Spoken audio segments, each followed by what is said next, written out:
Time right now is 8:20. We want to turn back to our continuing coverage out of Minnesota. Right now, Congresswoman McClain Delaney from Maryland's 6th District is among a caravan of lawmakers on the ground in Minneapolis for an emergency hearing on immigration enforcement and federal authority. Now, this comes amid escalating conflict between ICE agents and protesters and a new threat from President Donald Trump to use the Insurrection Act to deputize the United States military as local law enforcement.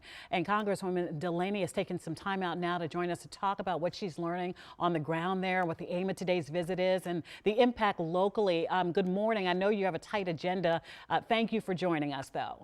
Thank you so much for having me. Yes, I arrived with a group of about 29 U.S. members of Congress to really figure out what the heck is going on in Minneapolis, St. Paul, but also with the killing of, obviously Renee Good last week, but also just the terrorizing that ICE is using across this country in terms of our communities, and how without due process, with habeas corpus violations, with really just absolutely individual and constitutional rights being taken, that we are going for a field hearing this morning to really speak with many of the advocates, some of the people who have been directly impacted, and speak with state and local elected leaders.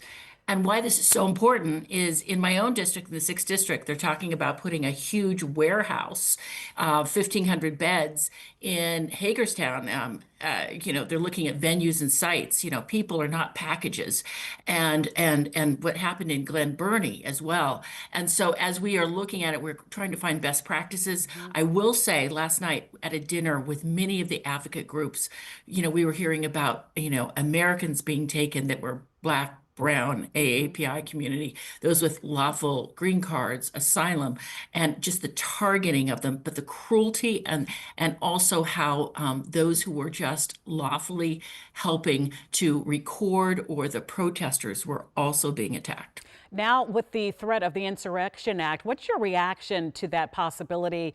And what do you think some alternatives could be here? But first, the Insurrection Act.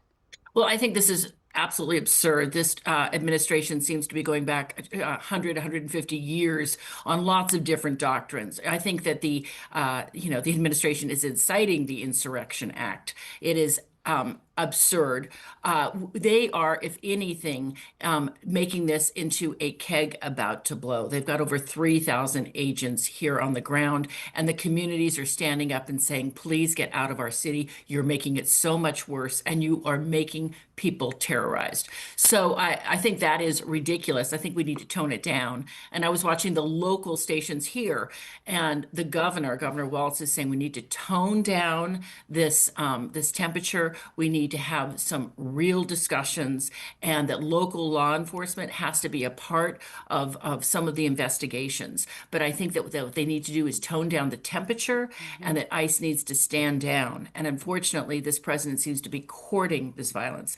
We will hear more after the field hearing, and also a lunch with some of the local electeds to kind of hear their perspective. But I will be sharing this from the ground. But it's important, because if it can happen in Minneapolis, it's happening across the country, and I want to make sure in Maryland and across our DMV that we are able to stand up and make sure that this does not happen there. We will look forward to what you find out when you return to Maryland. Thank you for joining us, and thank you. Thank you so much. Absolutely. Stick with us. We'll be right back.